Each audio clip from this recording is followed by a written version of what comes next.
So the second option is a general needs trust, and this is outright and in their own trust account. So it's a little different, but that little difference makes a big difference when it comes to the protection that it offers your beneficiaries.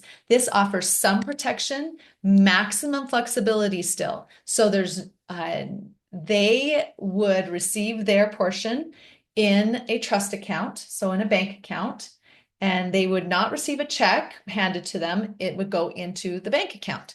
And because of that administrative change, it means that this inheritance is governed by your trust during administration and as long as the money is in that account. So functionally, that means that if something were to happen to your beneficiary during administration, and it's happened twice in the last 2 years where I've had two beneficiaries pass away during administration, your trust governs what happens to that money. That means that you can say, and this is what often people say, they'll say if a beneficiary passes away, then their portion goes to their descendants.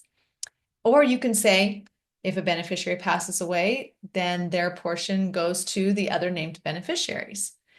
And so that's an example because quite often clients do not want the spouse to inherit the inheritance because that spouse could remarry within a year, and that entire inheritance for that line of descendants can be lost to a second marriage and second marriage children that have nothing to do with you or who you are.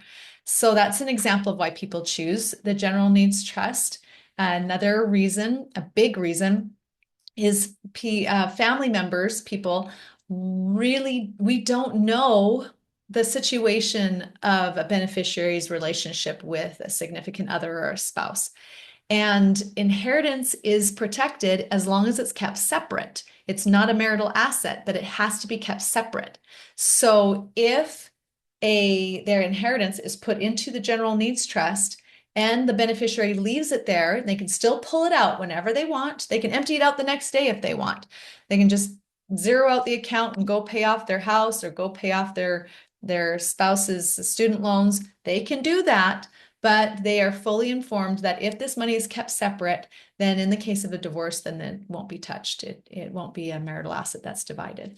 So that's really, really helpful and gives a lot of peace of mind to clients who don't know the situation of their children. They don't know what's going on behind closed doors. So they want to give their child every opportunity and advantage, and they can always waive it. It doesn't hurt anything. It just gives them an opportunity. So this is some protection, maximum flexibility, and it can withdraw and commingle at any time, but it starts out separate. And it's easier to stay separate property in case of divorce. It's governed by your trust terms, so anything left flows to your beneficiaries instead of their spouse if they don't do estate planning. They can do their own estate planning and appoint an individual or a beneficiary, their spouse, to be the beneficiary of that trust account. Or if they do nothing, it's like backup estate planning. It'll go to the descendants. So that is the general needs trust. It is an additional $600, and I only charge one fee for all of the beneficiaries. Some of my colleagues charge per trust that they set up. I just charge one. It's the highest amount, covers all of the trusts for all of the children or all the beneficiaries. So, and I have a kitty on my lap. Here we go.